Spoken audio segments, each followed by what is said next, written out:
Comment prendre la bonne décision? Salut à toi, je m'appelle Taha Mouline et j'aimerais t'aider à faire brûler ta flamme intérieure dans ta vie. Et aujourd'hui, j'aimerais te parler de l'importance de tes décisions et comment vraiment t'assurer que tu as pris une bonne décision. Qu'est-ce que je veux dire par bonne décision? Ce n'est pas un jugement que j'émets moi en tant que juge, mais c'est plutôt un jugement subjectif vu que c'est toi-même qui pourras savoir si c'est une bonne décision ou pas une bonne décision. Parce qu'il n'y a pas de vraie bonne décision. Il n'y aura que tes décisions, il n'y aura que des décisions qui vont être plus ou moins en cohérence avec toi, ce que tu veux créer dans ta vie, avec toi, ce que tu recherches, avec tes propres valeurs et avec ce qui est important pour toi. Mais parfois, on est tellement gâté par la vie, on est tellement gâté dans ce 21e siècle avec toutes ces possibilités qu'on a trop de choix, on a tellement de choix. Et c'est un peu les problèmes des riches, tu vois. Les problèmes des pauvres, c'est de ne pas avoir assez, d'avoir un manque d'argent, de nourriture, etc. Le problème des riches, c'est quoi? C'est d'avoir trop de choix, trop d'argent. On ne sait même plus quoi en faire, trop de possibilités, on ne sait même plus quoi faire. C'est assez intéressant, je trouve, de voir ce grand parallèle complètement différent, tu vois. Et puis donc, c'est pour ça que j'aimerais te partager 5 clés, 5 étapes, 5 astuces qui vont te permettre de justement savoir si tu prends une bonne décision ou pas pour toi. 5 indices, 5 éléments qui vont te donner une indication pour savoir si tu t'approches plutôt d'une bonne décision pour toi ou bien alors si tu es en train de partir dans la mauvaise voie, tu vois, si tu es en train de partir dans la mauvaise direction. Donc, le premier élément, c'est d'oser écouter ton intuition. Ton intuition, c'est elle qui va te donner les véritables réponses qui vont être en cohérence avec ce dont tu as besoin maintenant. Mais c'est pas facile d'écouter son intuition parce que c'est quelque chose de très subtil. Ça peut être une émotion, une sensation, une impression. On a souvent de la peine à définir verbalement en quoi l'intuition nous pousse à prendre cette décision et surtout pourquoi en fait. Tu vois, souvent tu as une intuition, tu es là, tu dis ouais, j'ai l'impression qu'il faudrait que je tourne à droite, ouais, j'ai l'impression qu'il faudrait que j'aille dans ce pays, mais je sais pas trop pourquoi, tu vois, je sais pas trop pourquoi, je me dis que ça serait bien, je me dis que ça serait une bonne idée, je me dis que c'est ce que je veux, mais j'aurais du mal à l'expliquer par des mots ou par quelque chose de rationnel.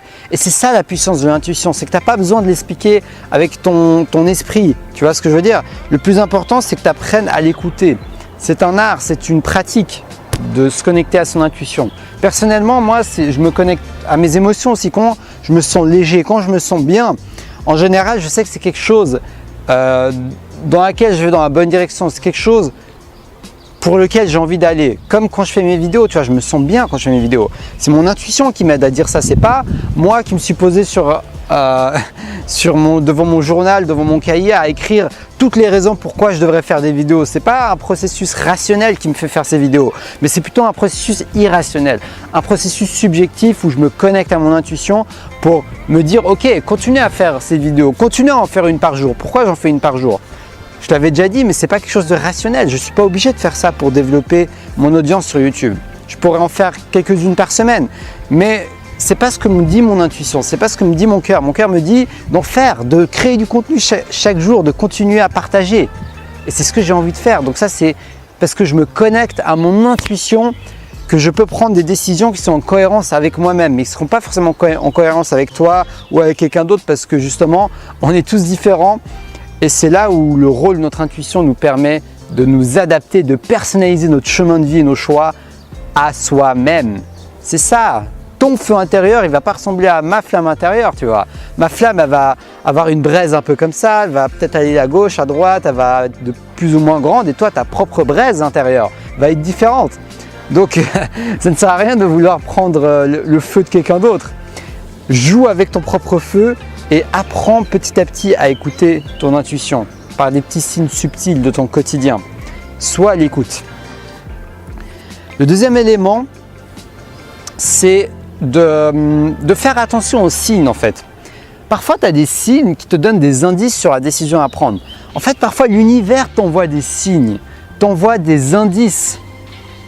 Je sais pas, par exemple, les paroles de quelqu'un, tu es en train de parler à quelqu'un et comme par hasard, il te dit des mots qui résonnent avec une idée et tu le sens bien, tu vois, tu sens que c'est un truc pas banal, tu sens que c'est un truc, t'arrêtes pas d'avoir des indices sur un certain thème, sur un certain sujet, et ça se répète, tu vois. Et là tu dis ça peut pas être une coïncidence. Tous ces indices, c'est comme un appel pour moi pour que j'aille faire ci, pour que j'aille faire ça, pour que j'aille dans cette direction, pour que j'aille à gauche, pour que j'aille à droite, pour que je change de travail, pour que je me lance à mon compte, etc. etc. Donc des fois, tu as des signes qui t'indiquent justement le prochain pas à faire, la prochaine direction à faire. Mais est-ce que tu vas prendre conscience de ces signes? Est-ce que tu vas réussir à être attentif à ces signes? C'est pareil avec ton intuition. Le fait d'être attentif à ton intuition de manière intrinsèque, de manière interne, mais également de prendre conscience des signes externes qui sont des indications.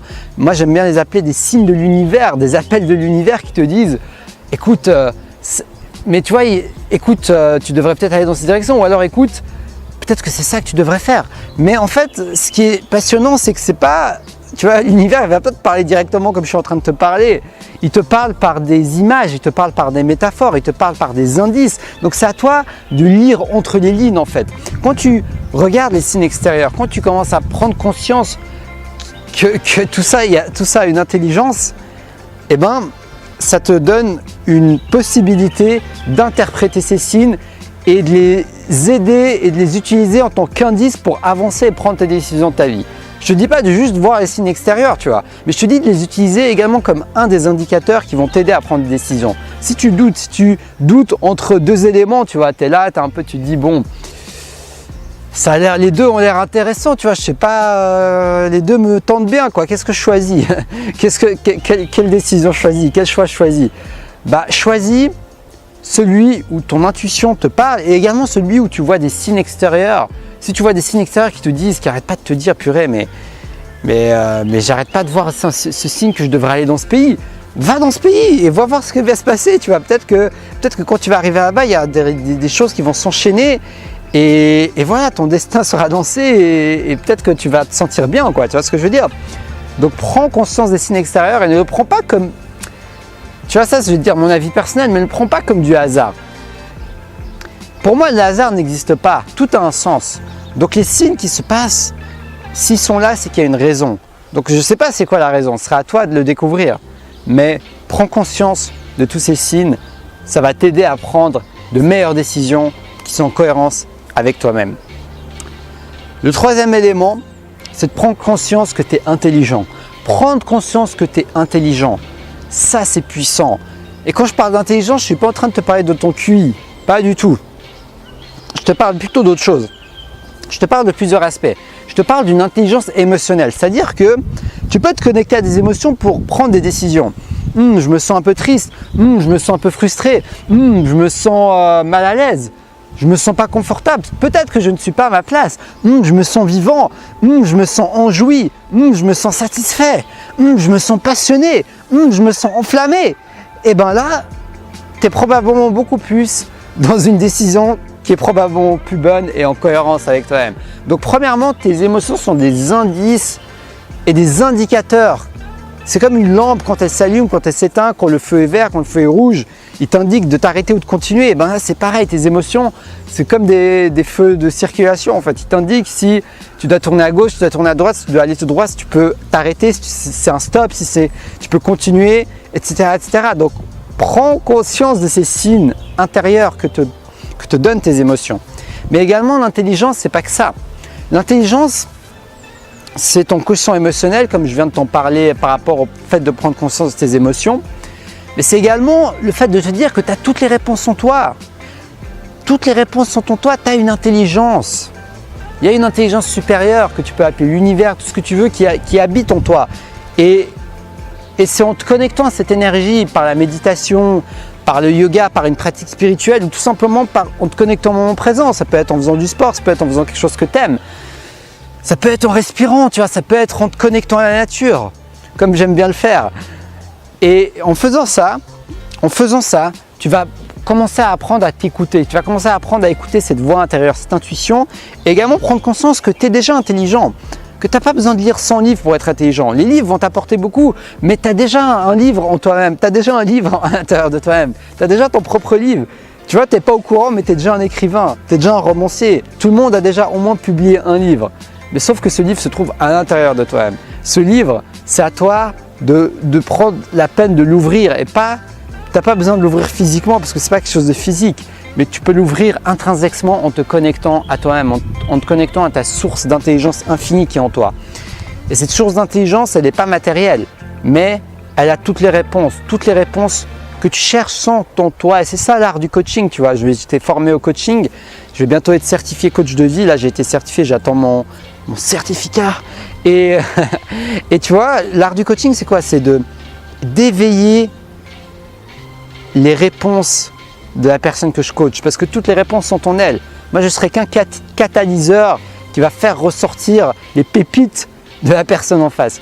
Donc, j'aime bien utiliser cette analogie de l'art du coaching qui nous fait prendre conscience qu'on a déjà toutes les ressources en nous, qu'on a déjà toutes les réponses en nous et que on doit justement oser se connecter à soi-même, oser se connecter à nous pour pouvoir justement croire en notre intelligence intérieure.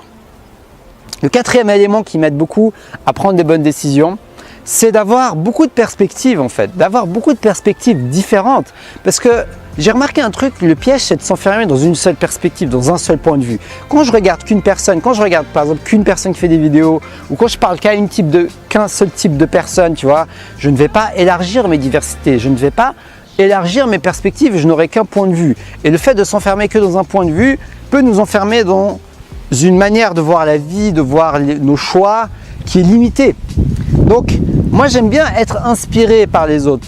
Non pas que j'ai besoin d'aspirer tout ce que les autres me disent, mais juste le fait d'être inspiré et le fait de prendre en compte cette diversité de points de vue, cette diversité de perspectives, afin d'avoir beaucoup plus de choix, beaucoup plus de recul pour prendre une décision qui sera en cohérence avec moi-même. Tu vois, parce que parfois tu peux prendre une décision, tu vas te dire que c'est la bonne décision, mais le fait d'avoir appris une nouvelle perspective, ça va te mettre le reflet, la lumière vers quelque chose que tu ne voyais pas en toi, vers quelque chose dont peut-être tu as besoin, vers quelque chose qui résonne en toi. Quand tu as entendu le point de vue de cette personne ou la perspective de cette personne, ça va éveiller peut-être quelque chose en toi où tu vas dire « Ah mais oui, il y a une partie de ce que dit cette personne qui est aussi en moi et pour laquelle je suis d'accord. Il y a une partie dans ce qu'elle explique, dans ce qu'elle partage, que je me vois bien vivre également au quotidien, que je me vois bien exprimer également dans mon quotidien. » Et ça, tu peux t'en rendre compte que en t'ouvrant l'esprit, en allant à la rencontre de différentes personnes, en allant regarder différentes vidéos, différentes perspectives, en allant lire différents livres, tu vois. Là, c'est la partie extérieure, tu vois, la partie extérieure où tu vas t'inspirer, non pas aspirer comme je le dis. Tu inspires, tu n'as pas besoin de tout prendre, tu es la dernière porte qui va décider de l'ouvrir ou de la fermer et qui va décider de choisir si tu veux qui tu veux laisser entrer, quel type d'information tu veux laisser entrer, quel type d'action tu veux laisser entrer dans ta vie. Tu es le seul à décider de ça, mais tu peux avoir des indices qui vont énormément t'aider et contribuer à prendre la bonne décision. Donc n'hésite pas à rencontrer plein de personnes et à ouvrir les champs de tes perspectives. Et le dernier élément qui m'aide à prendre des bonnes décisions, c'est de les prendre sur une perspective à long terme. Quand je décide de faire une action, quand je décide d'un style de vie, quand je décide d'une habitude, je pense pas que à demain, pas que dans un mois, pas que dans un an, mais je pense à dans 5 ans, à dans 10 ans, à dans 15 ans. Est-ce que le fait de prendre cette décision, le fait de prendre ce chemin, le fait de prendre cette voie, je me vois justement la continuer sur le long terme. Je me vois continuer à emprunter ce chemin sur le long terme. Ça, c'est la question. Parce que si tu prends une décision que sur le court terme, que sur les récompenses extérieures, avoir plus d'argent, oui, sur le court terme, c'est agréable. Mais est-ce que sur le long terme, la manière dont tu gagnes cet argent va te permettre d'avoir envie de le faire d'ici à 10 ans, d'ici à 15 ans, d'ici à 20 ans? C'est ça la vraie question. Parce que quand tu es capable de faire quelque chose chaque jour, tout en y prenant du plaisir, eh ben, c'est ça qui va faire en sorte que tu vas réussir à tenir aussi longtemps. C'est ça qui va faire en sorte que tu auras les meilleurs résultats parce que tu sais que tu peux répéter ce processus jour après jour, mois après mois, année après année. Et c'est là où vraiment, vraiment tu vas pouvoir taper dans ton propre potentiel, dans ton propre flamme intérieure. Tu vois, ta flamme intérieure, elle va s'allumer quand tu te connectes à ce qui te rend chaud, ce qui te rend feu bouillant, ce qui te donne envie d'avancer chaque jour. Et c'est vraiment le cœur de mes vidéos, c'est vraiment le cœur de ce que je partage avec toi, de faire brûler ta flamme. Et ta flamme, si tu veux une métaphore, il faut qu'elle brûle sur le long terme. C'est pas qu'une bougie que tu allumes et qui va s'éteindre demain. Moi, j'aimerais que tu allumes une flamme qui va durer des décennies. Une flamme qui va durer des décennies. Chacune de tes journées qui va te pousser à agir chacune de tes journées et qui va te donner envie de réalimenter cette flamme, de mettre du feu, du bois, des braises, du charbon. Tu vois, que tu aies envie, cette flamme, tu la trouves tellement belle. Cette flamme, elle te parle tellement que tu t'es prêt à te lever très tôt chaque matin pour y mettre de la braise, pour l'entretenir, pour utiliser un soufflet, tu vois, pour que le feu s'allume comme dans une cheminée. Donc tu es prêt à y mettre de tes efforts, de ton énergie pour laisser cette flamme allumer. Donc c'est vraiment en prenant en compte cette métaphore, en prenant en compte cette perspective à long terme que tu vas vraiment savoir que c'est une bonne décision. Ok?